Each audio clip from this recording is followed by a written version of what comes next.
اعوذ باللہ من الشیطان الرجیم بسم اللہ الرحمن الرحیم هل يستوي الذین یعلمون والذین لا یعلمون۔ قرآن نے کہا کہ جو لوگ صاحب علم ہیں اور جو لوگ جاہل ہیں کیا ان کو برابر قرار دیا جا سکتا ہے؟ ناظرین گرامی، پچھلے لیکچر میں ہم نے عرض کیا تھا رسول اللہ صلی اللہ علیہ وسلم کی تعلیمی حکمت عملی کے بارے میں۔ آج اسی سلسلے کا ہمارا دوسرا لیکچر ہے، شارٹ لیکچر، کہ مدینہ منورہ میں رسول اللہ صلی اللہ علیہ وسلم نے کیا کیا اقدامات کیے۔ یہ ایک تفسیر، میں معافی چاہتا ہوں، سیرت کی کتابوں میں ایک بہت اہم کتاب ہے، تخریج الدلالات السمعیہ علامہ سمعانی کی۔ علامہ سمعانی لکھتے ہیں کہ کم و بیش 18 مراکز تھے مدینہ منورہ میں جہاں لوگوں کو تعلیم دی جاتی تھی۔ میں نے جس طرح گزشتہ لیکچر میں عرض کیا تھا، جب لوگوں کو تعلیم دی جاتی، وہ کیسی تعلیم دی جاتی؟ وہ فارمل ایجوکیشن بھی تھی، وہ انفارمل ایجوکیشن بھی تھی۔ اور میں نے عرض کیا تھا کہ رسول اللہ صلی اللہ علیہ وسلم نے 2 سوشو پولیٹیکل انسٹیٹیوشن بنائے جو بہت اہم تھے، ایک عرافہ، دوسرا نقابہ۔ جب 10 آدمی مسلمان ہو جاتے تو ان میں سے سیانے اور پڑھے لکھے آدمی کو ان کا انچارج بنا دیا جاتا، اس کو عریف کہتے تھے۔ اور جب 10 عریف اکٹھے ہو جاتے تو ان 100 آدمیوں کا انچارج، 10 عریفوں کا انچارج ایک نقیب کو بنا دیا جاتا۔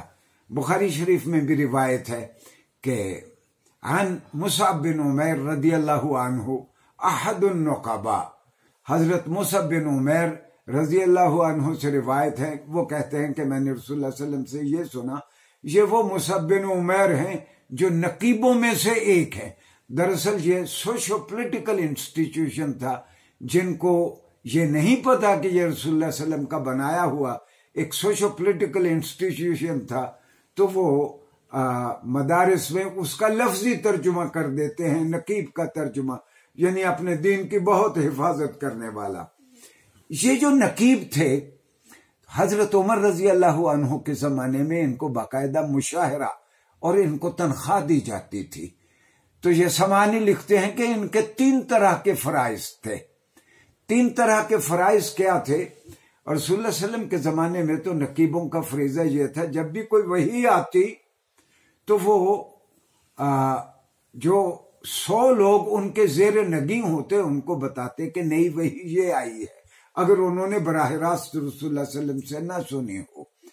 ایک تو یہ فریضہ۔ اور جب آپ صلی اللہ علیہ وآلہ وسلم وصال پا گئے تو اس کے بعد جو سرکاری احکامات آتے حکومت کی جانب سے، تو ہر نقیب اپنے زیر نگی لوگوں کو ان سرکاری احکامات سے آگاہ رکھتا۔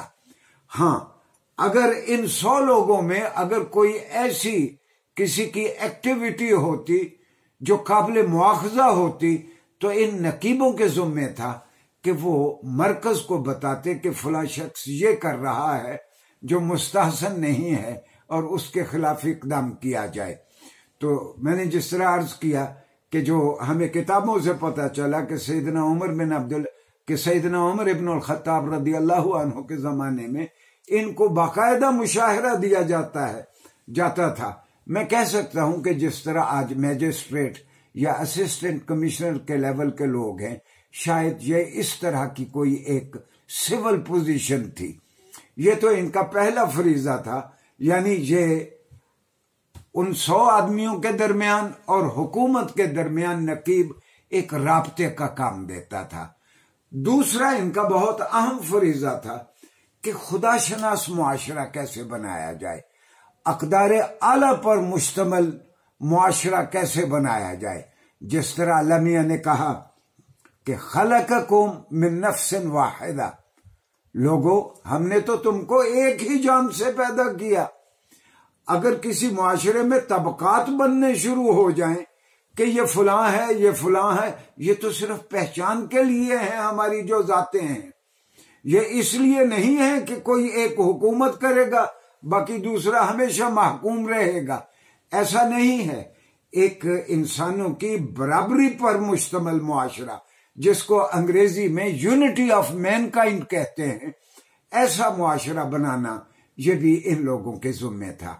اور تیسرا ان کا فریضہ نقیبوں کا یہ تھا، جس طرح میں نے پچھلی لیکچر میں بھی، شارٹ لیکچر میں عرض کیا تھا، کہ یہ انفارمل ایجوکیشن بھی دیتے لوگوں کو۔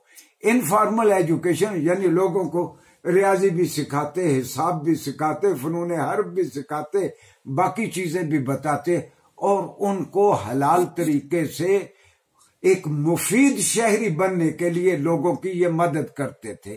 یہ مدینہ منورہ میں رسول اللہ صلی اللہ علیہ وسلم کی ایک تعلیمی حکمت عملی تھی۔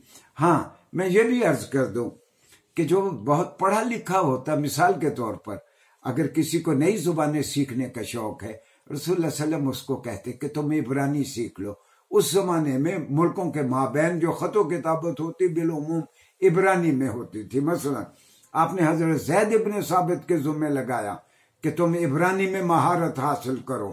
اسی طرح باقی جو فنون ہیں، فنون حرب ہو گئے، اسلحہ سازی کے فنون ہو گئے، جس کا ہم آئندہ لیکچر میں جائزہ لیں گے، تو یہ ان نقیبوں کا یہ بھی فریضہ تھا کہ انفارمل ایجوکیشن بھی لوگوں کو دیتے تھے تاکہ وہ ریاست مدینہ کے مفید شہری بنے۔ شکریہ جی۔